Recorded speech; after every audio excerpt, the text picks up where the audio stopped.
Wherever you go, whatever you do, throw a little at it. Omax, Vest and Briefs. சேலத்தில் பாதசாரிகளின் நடைபாதைகளை ஆக்கிரமித்து கடைகள் அமைக்கப்பட்டதால் போக்குவரத்து நெரிசல் மற்றும் விபத்துகள் ஏற்படுவதாக புகார் எழுந்துள்ளது. இதுகுறித்து கள ஆய்வு நடத்தி விரிவான தகவல்களுடன் இணைகிறார் செய்தியாளர் கண்ணன். கண்ணன், விவரம் என்ன? முழு விவரங்களையும் பதிவு பண்ணுங்க. வணக்கம் நிவேதிதா. சேலம் மாநகரின் முக்கிய வீதிகள் என்று எடுத்துக்கொண்டால் முதல் அக்கரகாரம், இரண்டாவது அக்கரகாரம், அது மட்டுமின்றி கடைவீதி, அதை அடுத்த டவுன் நகர பேருந்து நிலையத்துக்கு செல்லக்கூடிய பாதை, அது மட்டுமின்றி அருணாசல தெரு, இந்த வீதிகளில் குறிப்பாக நடைபாதைகளை ஆக்கிரமித்து வியாபாரிகள் அதிக அளவில் கடை அமைத்துள்ளனர். குறிப்பாக சிறிய வியாபாரிகள் பொதுமக்களுக்கு நடந்து செல்ல வாகன ஓட்டிகள் மற்றும் பொதுமக்களுக்கு நடந்து செல்லக்கூடிய பாதையை ஆக்கிரமித்துள்ளனர். அவர்களுக்கு வாழ்வாதாரம் முக்கியம்தான் என்று சொல்லவில்லை. ஆனால் அவர்களுக்கு மாநகராட்சி நிர்வாகமோ மாவட்ட நிர்வாகமோ மாற்று ஏற்பாடுகள் எதையுமே செய்து கொடுக்கவில்லை. இதன் காரணமாக அவர்கள் சாலையை முழுவதுமாக ஆக்கிரமித்து விட்டனர். குறிப்பாக நடைபாதை அனைத்துமே ஆக்கிரமிக்கப்பட்டு விட்டது. இதன் காரணமாக அதாவது வாகனங்களுக்கு இணையாக பொதுமக்கள் நடந்து செல்ல வேண்டிய நிலைக்கு தள்ளப்பட்டுள்ளனர். இதனால் அடிக்கடி விபத்துகள் அரங்கேறி வருகிறது.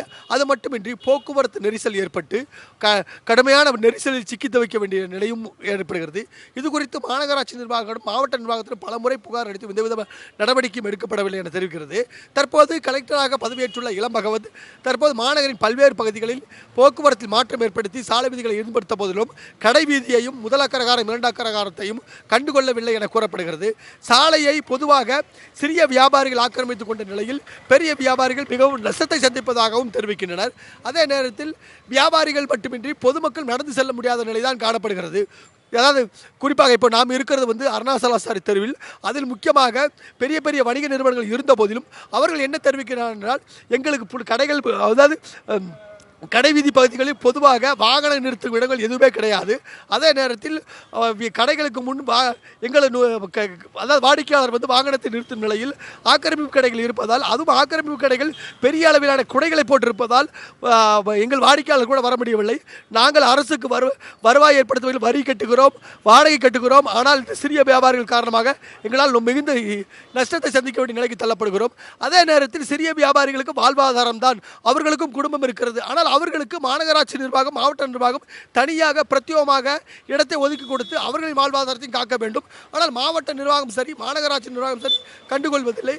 அது மட்டுமின்றி வாகனங்கள் அங்கங்கே நிறுத்தப்படுவதாலும் வாகனங்கள் வேறு வழியின்றி பொதுமக்கள் நடைமேடையை அதாவது வியாபாரிகள் ஆக்கிரமித்துக் கொண்டதால் வேறு வழியின்றி அவர்கள் சாலைகளில் வாகனங்களுக்கு போட்டியாக நடந்து செல்ல வேண்டிய நிலை ஏற்படுகிறது.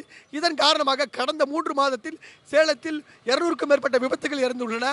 இந்த ஆண்டு அதாவது ஜனவரி 1 துவங்கி தற்போது வரை ஜூலை மாதம் வரை 125 பேர் சேலம் மாநகரில் இறந்துள்ளனர். இது அதாவது விபத்துகள் எண்ணிக்கையில் சேலம் மாவட்டம் முதலிடத்தை பெற்றுள்ளது.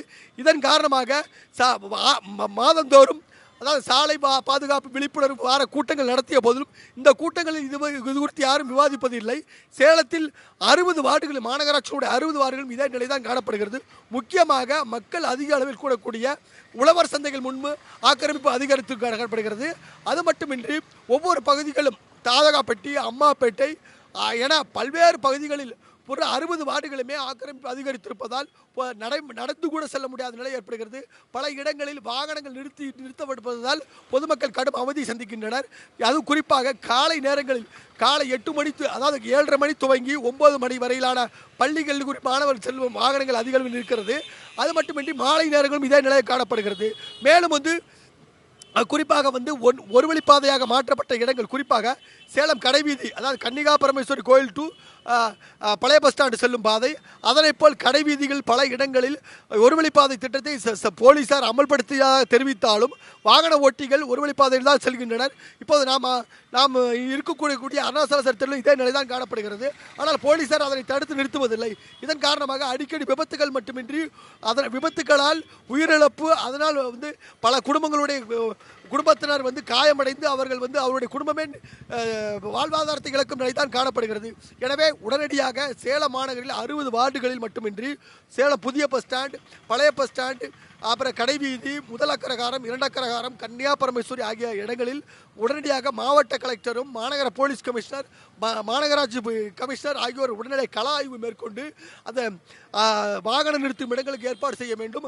அது மட்டுமின்றி சிறிய வியாபாரிகளுக்கு பிரத்யேகமாக இடம் ஒதுக்கி கொடுத்து அவர்களின் வாழ்வாதாரத்தையும் காக்க வேண்டும். அதே நேரத்தில் பெரிய நிறுவனங்களுடைய வியாபாரிகள் அவர்களுக்கு உண்டான தேவைகளை பூர்த்தி செய்து தர வேண்டும் என வியாபாரிகள் தரப்பில் கோரிக்கை விடுத்துள்ளனர். அது மட்டுமின்றி அதாவது வாகன ஓட்டிகளுக்கு பிரத்யேக இடம் ஒதுக்கி தர வேண்டும். நடைபாதையில் செல்பவர்களுக்கு சாலையில் அவர்கள் நடக்காதபடி நடைபாதைகளை ஏற்படுத்தி கொடுக்க வேண்டும் என பலத்த கோரிக்கை எழுந்துள்ளது. நிவேதியா, உங்கள் விரிவான தகவல்களுக்கு நன்றி கண்ணன். இந்த மாதிரி யூஸ்ஃபுல்லான இன்ஃபர்மேஷன்ஸை தெரிஞ்சுக்க தமிழ் ஜனம் சேனலை சப்ஸ்கிரைப் பண்ணுங்க.